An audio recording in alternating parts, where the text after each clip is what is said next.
अस्सलामु अलैकुम वरहमतुल्लाहि वबरकातुहू। बिस्मिल्लाहिर्रहमानिर्रहीम नहमदुहु व नुसल्ली अला रसूलिहिल करीम व अला आलिहि व अस्हाबिहि अजमईन अम्मा बाद। मोहतरम भाइयों बुजुर्गों दोस्तों, अल्हम्दुलिल्लाह हमारे चैनल का सफ़र 6 लाख सब्सक्राइबर को क्रॉस कर चुका है। इसके लिए मैं अल्लाह ताला का शुक्रिया अदा करता हूँ और अल्लाह ताला के शुक्र के बाद मैं आप सब लोगों का भी शुक्रिया अदा करता हूँ, क्योंकि अल्लाह के नबी सल्लल्लाहु अलैहि वसल्लम की हदीस है, मल्लम यशकुरिन्नास लम यशकुरिल्लाह। जो अल्लाह के बंदों का शुक्रिया नहीं अदा करता वो ऐसा है जैसे उसने अल्लाह का भी शुक्रिया नहीं अदा किया। आपका भी शुक्रिया अदा करना ज़रूरी है कि आप सब लोगों ने मेरे चैनल को ऐसे सब्सक्राइब किया कि मैंने कभी रिक्वेस्ट नहीं किया कि मेरे चैनल को सब्सक्राइब करो या मेरे चैनल के साथ में जुड़ो। वजह पता है आपको। इसका मतलब ये नहीं है कि मैं कोई बहुत बड़ा घमंडी या मुतकब्बिर इंसान हूँ कि मैं आप लोगों से रिक्वेस्ट भी नहीं करता। नहीं नहीं नहीं, ऐसा कुछ भी नहीं है। मेरे आपसे रिक्वेस्ट नहीं करने का एक लॉजिकल रीज़न है, समझो उसको। आज मैं वो बताने वाला हूँ। वजह क्या है पता है आपको? देखो, हमारी जो कौम है ना, हमारी कौम को जानबूझकर तालीमी एतबार से और फाइनेंशियल एतबार से पिछड़ा रखा हुआ है। अब हमारी बेचारी भोली भाली सीधी सादी कौम, वो सुबह में तोस, दोपहर में गोश और रात में बेहोश, इसी के अंदर बेचारी परेशान है। तोस गोश के चक्कर में पूरी ज़िंदगी गुजर रही है। अब होता यह है कि मेरी जो बातें हैं, यानी मैं जो आप लोगों को बातें बताता हूँ ना, तो मेरी पूरी ज़िंदगी पढ़ने पढ़ाने में गुजरी है। अब मैं आज सफ़र में हूँ, उसके बावजूद भी मेरा रोज़ाना का मामूल है, मैं कम से कम 10 से 15-20 वरक़ किताब के रोज़ाना पढ़ता हूँ। जिस मोबाइल में मैं ये रिकॉर्ड कर रहा हूँ उसमें 200 GB की किताबें हैं मेरे पास, यानी पूरा कुतुब खाना मैं अपने साथ में लेकर घूमता हूँ, ताकि मुझे जिस लाइन की किताब या हवाले की ज़रूरत पड़े, और नॉर्मल भी मैं रेगुलर किताबें पढ़ते रहता हूँ। अब ये मेरा मामूल बचपन से है। मुझे याद है अच्छी तरह से, मेरे बच्चे जब छोटे थे तो वो स्कूल की किताबें नहीं पढ़ते थे। उस ज़माने के अंदर मेरी बीवी वो मेरे बच्चों को ये समझाया करती थी कि देखो, तुम्हारे अब्बा जान का ये मामूल रहा है कि मैं एक कोनी पे, ऐसा एक कोनी जो है ना, हाथ में किताब लेके जब मैं कोनी पे किताब पढ़ना शुरू करता था तो वो पूरी पूरी किताब जो है मैं एक एक कोनी के ऊपर हाथ रख के पढ़ लिया करता था। इस तरह से मैंने किताबें पढ़ा हूँ। मुझे याद है दास्तान ईमान फरोशों की, इनायतुल्लाह अल्तमश की, मैंने सिर्फ 2 दिनों में पूरी मुकम्मल किया था। सिर्फ 2 दिनों के अंदर उसकी 5 जिल्दें हैं। ऐसे ही और भी बहुत सारी किताबें। तो वो सारी किताबें जो है मेरा मामूल है बचपन से, तालिब इल्मी के ज़माने से किताबों के मुताला का। तो उस वजह से होता क्या है कि जो बातें मेरे जहन में आती है या मैं लोगों के साथ में शेयर करता था, तो मैंने बहुत सारी मर्तबा देखा, बजाय मेरी बातें समझने के लोगों ने मेरी मुखालिफतें शुरू कर दी है। लोग मेरे दुश्मन बन गए। बहुत सारे लोगों को मेरी बातें ही नहीं समझ में आती। आज भी बहुत सारे लोग जो है ना, वो मेरे अगेंस्ट में मैसेजेस वगैरह चलाते हैं लोगों को मेरे से दूर करने के लिए। वजह क्या होती है? क्योंकि देखो, मैं जिस नज़र से दुनिया को देखता हूँ, मेरा नज़रिया अलग है। मिसाल के तौर पे अब जो मेरी मुखालिफत करने वाले हैं, उन्होंने जो इस्लाम को समझा हुआ है वो ऐसा इस्लाम है कि वो अपने किसी बुज़ुर्ग की, किसी अकाबिर से, किसी जो है अपने बड़े से लोगों को जोड़ने के ऊपर लगे हुए हैं। उन्होंने सारी ज़िंदगी इसी में लगा दी है। भाई हमारे बुज़ुर्ग से जुड़ो, हमारे अकाबिर साहब को ही नबी समझो, नऊज़ु बिल्लाह, उन्हीं की परस्तिश करो, उनके मलफूज़ात सुनो, उनकी किताबें पढ़ो। कुरान हदीस नहीं भी पढ़े तो चलता आप लोगों ने, लेकिन अकाबिर की किताबें पढ़ना ज़रूरी है। बुज़ुर्गों की किताबें उनके पढ़ना, उनके मलफूज़ात बयान करना ज़रूरी है। तो इसलिए प्रॉब्लम क्या हो जाता है कि लोगों को, अब मैं जो काम कर रहा हूँ, मेरा मकसद है आप लोगों को फाइनेंशियल और एजुकेशनल स्ट्रॉन्ग बनाना। मेरी बातें लोगों को समझ में नहीं आती है। अब एजुकेशनल स्ट्रॉन्ग बनाने का मतलब क्या है? मैं लोगों को ये कहता हूँ, भाई तालीमी एतबार से आगे बढ़ो। दीनी इल्म भी जो है ना, वो महदूद दायरे में मत हासिल करो। महदूद दायरा किसे कहते हैं? कि बहुत सारे लोग जो है वो इसकी किताबें मत पढ़ो, आपको बोलेंगे उसकी किताबें मत पढ़ो, इसका बयान मत सुनो, उसका बयान मत सुनो। अब मेरा नज़रिया क्या है, सबकी किताबें पढ़ो ना भाई, क्यों लोगों को ज़हनी गुलाम बना रहे हो। अरे लोग जो है उनको पूरा फ्रीडम, आज़ादी, जिसने अल्लाह ने उनको पैदा किया उनने उसने आज़ादी दिया। तुम कौन हो भाई, तुम हो कौन? लोगों के जहनों पे भी मुसल्लत होना चाहते हैं तुम। इसीलिए देखो इससे प्रॉब्लम क्या हुआ, अब हमारे बहुत सारे इदारे जो मदारिस वगैरह में भी जो तलबा को निसाब पढ़ाया जाता है ना, उस निसाब के अंदर कोशिश ये की जाती है कि ये तालिब इल्म सिर्फ मसलक का ग़ुलाम बनकर रहे। इसीलिए हमारे यहाँ ये इतनी जो मसलकों की लड़ाई झगड़े हैं ना, उसका सबसे बड़ा रीज़न ये है कि जो बंदा जिस मसलक के मदरसे में पढ़ता है वो उसी का जहनी ग़ुलाम बनकर बाहर निकलता है। मतलब वो बाद में क्या समझता है कि दूसरे मसलक के ख़िलाफ़ मुनाज़रा करना, दूसरे मसलक के ख़िलाफ़ किताबें लिखना, दूसरे मसलक के ख़िलाफ़ तकरीरें करना, दूसरा मसलक ही मेरा टारगेट है। उसको इस्लाम की तबलीग से, अल्लाह के नबी सल्लल्लाहु अलैहि वसल्लम के पैगाम से कोई लेना देना नहीं होता है। मुझे चिढ़ किस बात की है, जो हमारे यहाँ ये जो मुनाज़रे, लड़ाई झगड़े, तेरी मेरी, असल में अरे उम्मत बनो रे भाई, उम्मत बनो ना। हमारा नज़रिया वही है, अपने मसलक पे अमल करो। आप देवबंदी हो, देवबंदियत पे अमल करो। आप बरेलवी है, बरेलवियत पे अमल करो।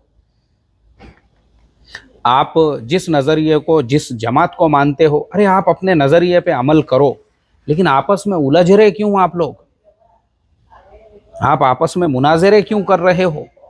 आज मुसलमानों को उम्मत वाहिदा बनने की ज़रूरत है, एक उम्मत बनो। तो प्रॉब्लम यही होता है, मेरी ये बातें लोगों को समझ में नहीं आती है। तो इसके लिए जो है ना, मैं जो सब्सक्राइब का मैं रिक्वेस्ट नहीं करता हूँ, वो इसीलिए कि जिसको मेरी बातें समझ में आएंगी वो खुद ब खुद सब्सक्राइब करेगा। तो अभी जो ये 6 लाख से ज़्यादा लोग हैं ना, वो इसी टाइप के लोग हैं। वो समझ गए भाई मुफ्ती साहब का नज़रिया ये है। तो इसलिए मेरे साथ हमारे बरेलवी मसलक के भाई भी जुड़े हुए हैं, जमात इस्लामी के भाई भी जुड़े हुए हैं, देवबंदी मसलक के भी लोग जुड़े हुए हैं, हर जमात के लोग जुड़े हुए हैं, तबलीग वाले भी जुड़े हुए हैं। अब ये सारे लोग हमारे साथ में जुड़े। इनके अलावा हमारा नज़रिया तो हमारे बिरादरान वतन के लिए भी है। तो हमारे साथ हिंदू, सिख, ईसाई, क्रिश्चन, हर धर्म के लोग भी जुड़े हुए हैं। ये हमारा नज़रिया है कि भाई आप अपने मसलक पे अमल करो, अपने दीन पे अमल करो, आप अपने नमाज़ों का एहतमाम करो, आपको जो अच्छा लगता है उस एतबार से पढ़ो, दूसरों को खुजाओ मत, दूसरों को उंगली मत करो, मुनाज़रे मत करो आपस में। तो मेरा जो नज़रिया है एजुकेशनल लाइन से लोगों को कि भाई और आगे बढ़ो, आप तालीम के मैदान में भी, ये आपके मसाइल का हल है। अब प्रॉब्लम क्या होता है, हमारे यहाँ ख़ुद बहुत सारे मदारिस में अंग्रेज़ी पढ़ने के ऊपर पाबंदी लगाई हुई है। रीज़न क्या है कि अगर हमारा तालिब इल्म अंग्रेज़ी ज़ुबान सीख लेगा तो वो हमारे कंट्रोल में नहीं रहेगा, क्योंकि पीर के कामिल होने के लिए मुरीद का जाहिल होना ज़रूरी है। जितना अजहल मुरीद होगा उतना ही कामिल पीर होगा। ये प्रॉब्लम है हमारे यहाँ। तो जाहिल से जाहिल तरीन अगर मुरीद है तो पीर साहब कामिल से कामिल तरीन है। अब मुरीद अगर अंग्रेज़ी पढ़ना शुरू करेगा, मुरीद अगर जो है स्टडी करेगा, मुताला करेगा, उसमें एक मैच्योरिटी आएगी, उसमें एक अंडरस्टैंडिंग आएगी। तो मुझे इख्तिलाफ उन सारे लोगों से है जो अपने तलाबा को इसका बयान सुनने से रोकते हैं, उसका बयान। मैं कहता हूँ सबके बयान सुनो ना भाई, सबके बयान सुनो, सबकी किताबें पढ़ो। अब मैं ख़ुद जिस जमात से ताल्लुक़ रखता हूँ, मुझे ख़ुद उसकी किताब में 50 किस्म का इख्तिलाफ़ है। मैं कोई अंधा भैरा नहीं हूँ कि अंधे भैरों की तरह से आपकी हर बात को जो है हम आमन्ना व सद्दक़ना कहेंगे। जो बात सही है ठीक है, हमने वो लिए, और जो बात आपकी मन घड़त है, आपने गुलू किया जिन बातों के अंदर, हम सिरे से वो बातों को रिजेक्ट नहीं करते हैं, बल्कि मैं उस पर बयान भी करता हूँ। आप मेरी रमज़ान की तफसीर सुनो, मैंने खुद कई ऐसे मन घड़त किस्से, कहानियाँ, वाक़ियात आप सुना रहे हो उम्मत को। हमको ज़रूरत नहीं है इसकी। तुम्हारे बाप दादा कैसे थे, क्या थे, उन्होंने क्या किए, हमको कुरान सुनाओ, हदीस सुनाओ, और अल्लाह के नबी की सीरत और उनकी कुर्बानियाँ हमको सुनाओ, सहाबा इकराम की। देखो ये आपका नज़रिया है। आप अपने खुद के मसलक के भी जो मन गढ़ंत किस्से कहानियाँ हैं उनको भी रद्द कर सकते हो। वो कब करेंगे? जब आप अपने दायरे से बाहर निकल के हर मसलक, हर जमात की किताबें पढ़ोगे, सबकी किताबें पढ़ोगे।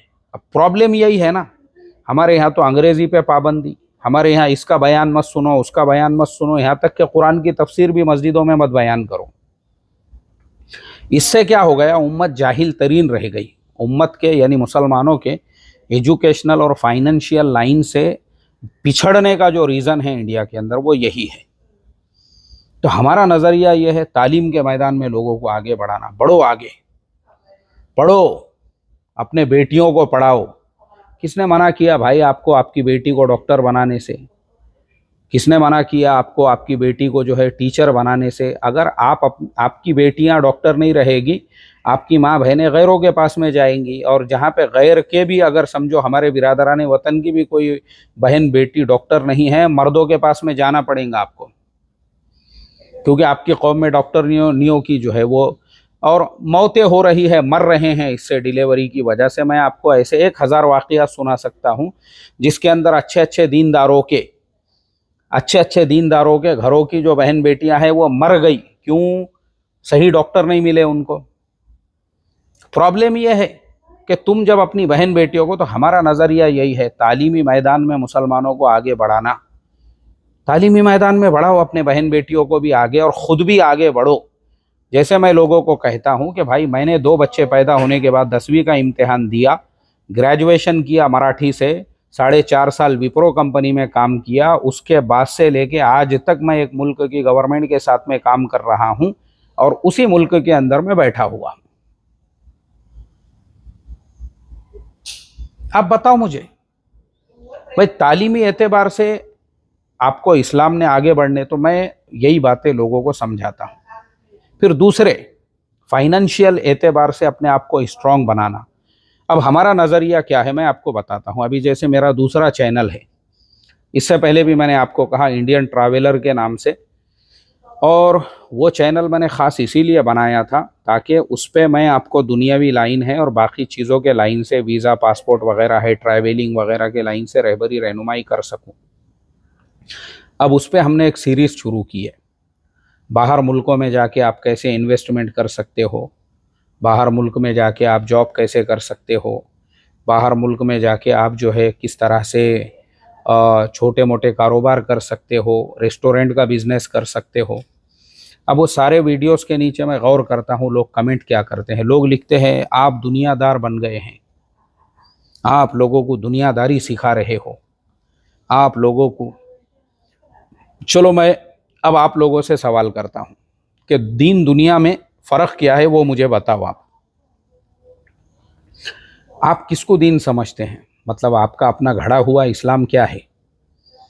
आप इसको इस्लाम समझते हो, लंबा जुब्बा डाल देने का, घुटने के नीचे तक पैजामा पहन लेने का, उसके बाद में जो है अपना थैली में कपड़े भर के घर से निकल जाने का, जोरू बच्चे बीवी कोई ख्याल नहीं है उनका, धंधे कारोबार बिजनेस की कोई सेटिंग नहीं है, और अपने आप को नबियों से भी बड़ा जो है उम्मत का मुफक्किर समझने का, इसको इस्लाम समझ रहे आप, दीन समझ रहे हो, तो ये तुम्हारा घड़ा हुआ दीन है, तुम्हारा घड़ा हुआ इस्लाम है, ये याद रखो।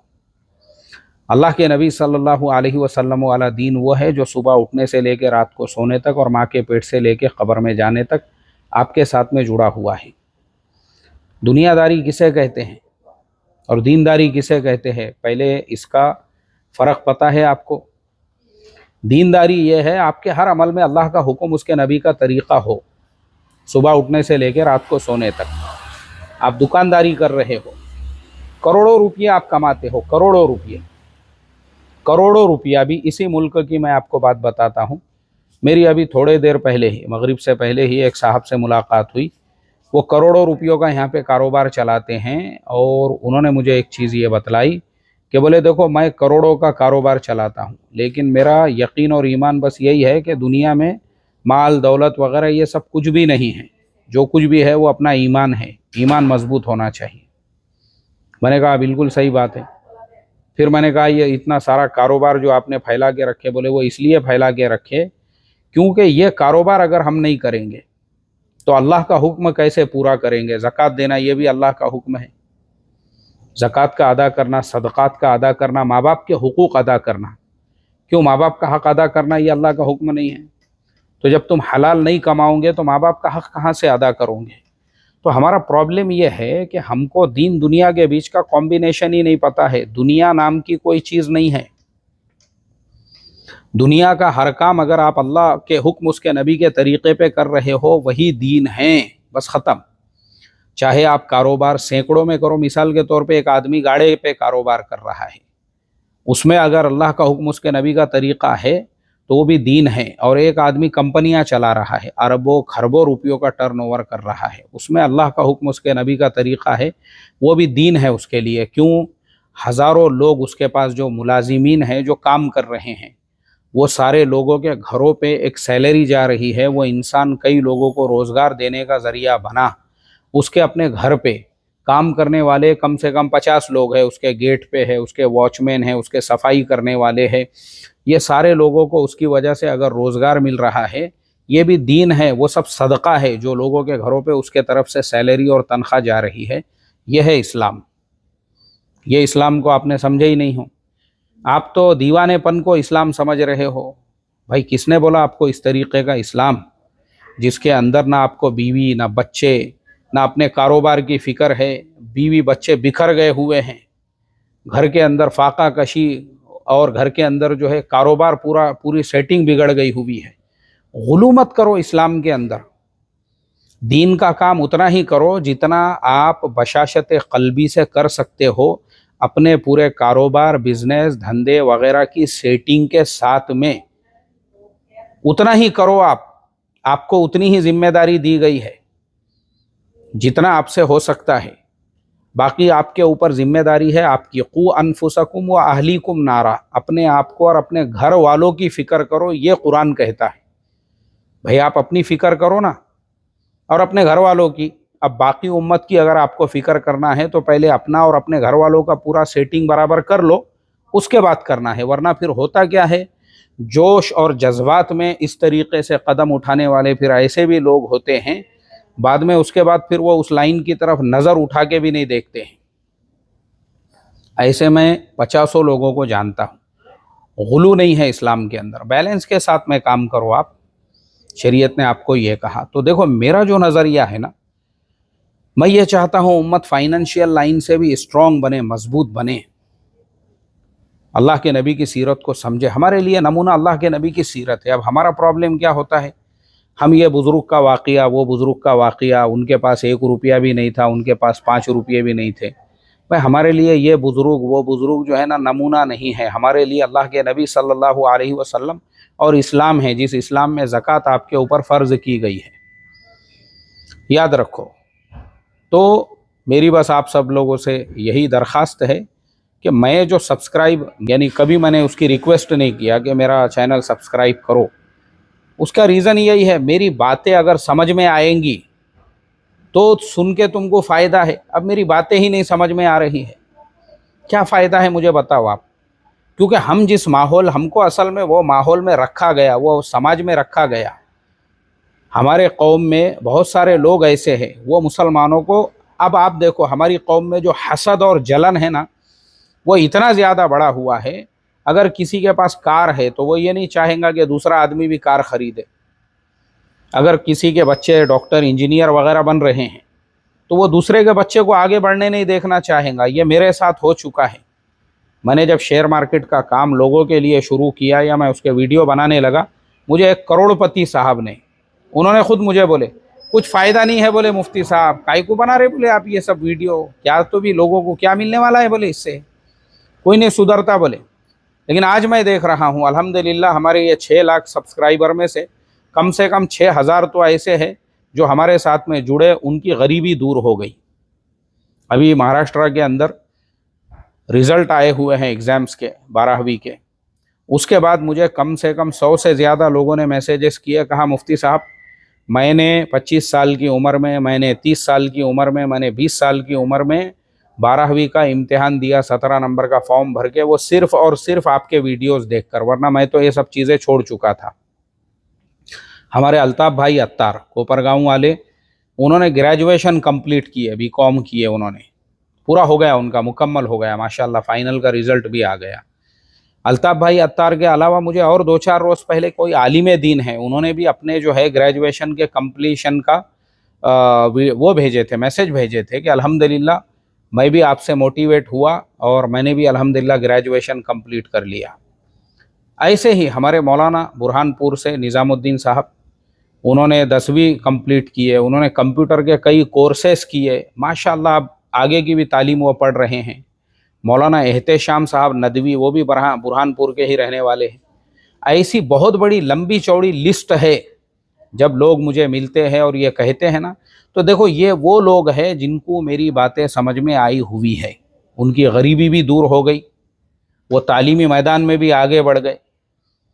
तो इसके लिए ऐसे लोग जो रहेंगे जिनको मेरा मिशन, मेरी बातें समझ में आ गई, वो खुद ब खुद मेरा चैनल भी सब्सक्राइब करेंगे, वो खुद ब खुद मेरे साथ में जुड़ जाएंगे।